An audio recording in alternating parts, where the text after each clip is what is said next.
पोहे, पालक आणि ओले हरभरे एवढं हेल्दी कॉम्बिनेशन असलेली, तेल कमी, ताकद जास्त असलेली नाश्ता रेसिपी भाग 3. आतापर्यंत आपण सर्व नाश्त्याच्या 3 रेसिपी बघत आलो. ही तिसरी रेसिपी आहे. तर आपण रेसिपीला सुरुवात करूया. इथे ओले हरभरे, पालक ब्लांच केलेला आहे. तर आता हे ओले हरभरे आपण मिक्सरमधनं फिरवून काढूया. हवळा म्हणता किंवा ओले हरभरे जे आहे ते मी 1 वाटी घेतलेले आहे, शिजवून घेतलेले आहेत. ते आता आपण मिक्सरमधनं जाडे भरडे वाटून घ्यायचे.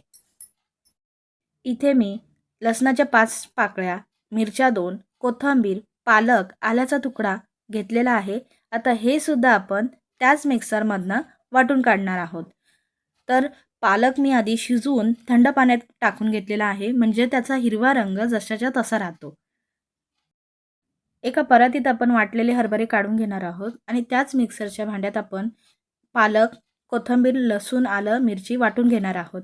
आता ते सुद्धा आपण भांड्यामध्ये काढून घेतलं आहे वाटण. आता ते आपण संपूर्ण वाटण या हरभऱ्याच्या जाड्या भरड्या ह्याच्यावरती आपण घालणार आहोत. तुम्ही तुमच्या हिशोबाने घेऊ शकता. तुम्हाला तिखट जर कमी हवं असेल तर तुम्ही 1च चमचा घालू शकता. तिखट तुम्ही आवडीनुसार घालू शकता. बाजूला मी एक शिजवलेला बटाटा घेतला आहे. मोठ्या आकाराचा बटाटा उकडून घेतलेला आहे, तो घातला आहे. 1 वाटीभर भिजवलेले पोहे घेतले आहेत, स्वच्छ धुवून भिजवून घेतलेले आहेत. हे पोहे घालूया. आता तुम्ही म्हणाल की दरवेळेला पोहेच घालते, तर तसं नाही आहे. पोहे हे इझिली सगळ्यांच्या घरात अवेलेबल असतात. कॉर्नफ्लॉवर अवेलेबल नसतं, तर हा कॉर्नफ्लॉवरला मी पर्याय शोधलेला आहे. तुम्ही कॉर्नफ्लॉवर घालू शकता. मोठा चमचा चाट मसाला घालत आहोत, का तर आपण मुलांसाठी रेसिपी करत आहोत. चवीनुसार मीठ घालायचं. एक मोठं लिंबू अर्ध कापून घेतलेलं आहे. ते संपूर्ण लिंबू आपण या मिश्रणामध्ये पिळून घेणार आहोत. ध्यानात घ्या, लिंबाने पालकचा हिरवा रंग जशाच्या तसा राहतो. म्हणजे कुठल्याही ग्रेव्हीमध्ये जर हिरवी ग्रेव्ही करायची असेल तर तुम्ही लिंबू पिळलात तर त्याच्यामुळे हिरवा रंग जशाच्या तसा ताजा तावाना राहतो.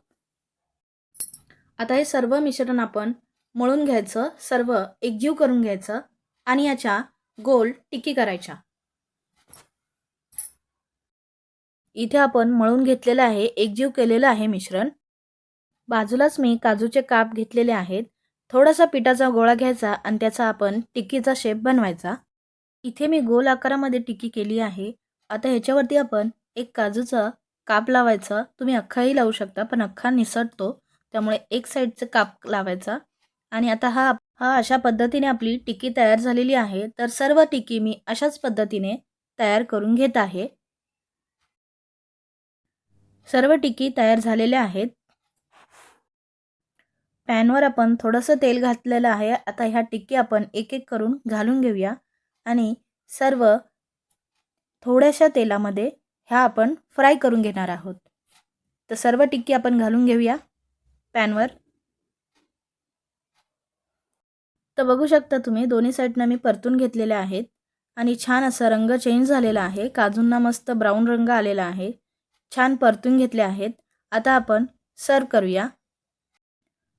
प्रोटीनयुक्त हा नाश्ता तुम्हाला कसा वाटला कमेंटमध्ये नक्की सांगा आणि तुम्हाला नाश्त्याची भाग 3 रेसिपी कशी वाटली ते सुद्धा सांगा. तर मंडळी, लाईक, शेअर, सबस्क्राईब करा आणि शीतल्स किचन कट्टाच्या रेसिपी बघा. धन्यवाद.